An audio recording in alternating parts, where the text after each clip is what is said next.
Et c'est un plaisir de vous avoir avec nous sur Fili Radar. Madame, Messieurs, bienvenue. C'est le temps de l'information. Pour apologie du terrorisme, dans un reportage diffusé le 20 janvier 2024 sur la situation sécuritaire au Mali, la Haute Autorité de Communication du Mali, dans une décision en date du 30 janvier 2024, a décidé de retirer les services de la télévision France 2 des bouquets de tous les distributeurs de services de radiodiffusion sonore et télévisuelle autorisés au Mali pour une période de 4 mois.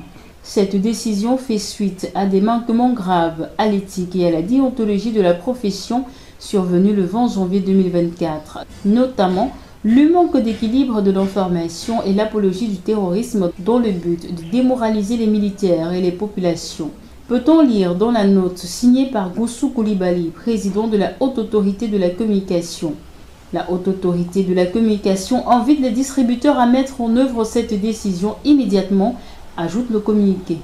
Dans le cadre de la tenue des prochains scrutins, les autorités tchadiennes ont mis en place une agence pour organiser les élections. Il s'agit de l'Agence nationale de gestion des élections en lieu et place de la Commission électorale nationale indépendante. Ceci d'après les recommandations du dialogue national inclusif.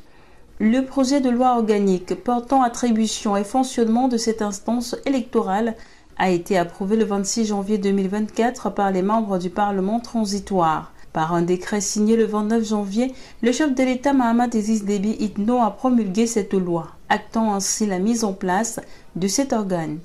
Au Togo, le gouvernement annonce 13 milliards de francs CFA pour assurer la sécurité alimentaire en 2024.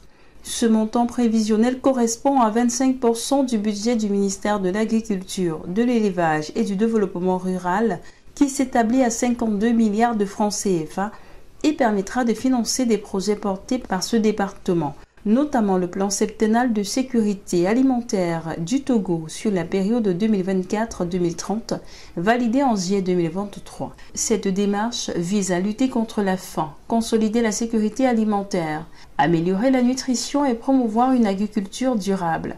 Une partie de ces fonds sera octroyée à l'Agence nationale de sécurité alimentaire du Togo, pour poursuivre la mise en œuvre de sa politique d'achat et de stockage des céréales, ainsi que de préfinancement des producteurs agricoles. Les ressources allouées seront également injectées dans la transformation structurelle des systèmes alimentaires, conformément à l'ambition des autorités togolaises déclinée dans la feuille de route gouvernementale 2020-2025. Pour rappel, l'ambition du Togo est de parvenir à une production qui va couvrir les besoins nationaux. Nous devons renforcer la sécurité alimentaire, travailler à la souveraineté alimentaire et permettre à nos braves agriculteurs de vivre décemment de leur labeur, avait insisté le chef de l'État, son Excellence Faure Gnassingbé, lors du Forum des producteurs agricoles du Togo, tenu l'année dernière à Séville.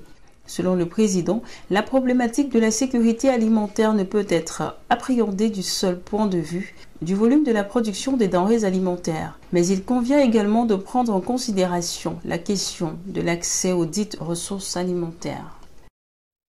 Le Premier ministre français Gabriel Attal a prononcé mardi 24 janvier son premier discours devant l'Assemblée nationale.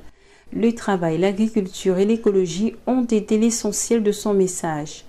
Environ 3 semaines après sa nomination, le Premier ministre Gabriel Attal a dévoilé mardi devant l'Assemblée nationale sa feuille de route. Un exercice incontournable de la Ve République pour tout locataire de Matignon de présenter les grandes lignes de l'action gouvernementale pour les mois à venir.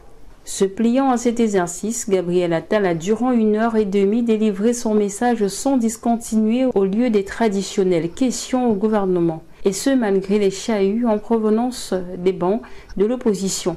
Le mot d'ordre réaffirmer la position de la France, je propose que la France soit pleinement souveraine, a fait valoir Gabriel Attal.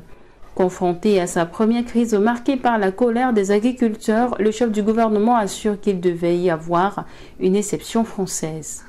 Notre agriculture est notre force et notre fierté aussi. Alors je le dis ici solennellement, il doit y avoir une exception agricole française, a-t-il déclaré. Supprimer des normes si possible. Vendredi dernier, j'ai annoncé la suppression de 10 normes nationales pour nos agriculteurs. Et beaucoup d'autres suivront, a ajouté M. Attal. Lors d'une rencontre avec les syndicats vendredi dernier, le chef du gouvernement avait annoncé un premier train de mesures sans pour autant calmer la colère. Depuis lundi après-midi, des agriculteurs bloquent des axes stratégiques autour de Paris. C'est ici que s'achève ce flash d'information. Merci de l'avoir suivi. Abonnez-vous à la chaîne si ce n'est pas encore le cas. Activez la cloche de notification pour suivre toute l'actualité sur Philly Radar Média. À très bientôt.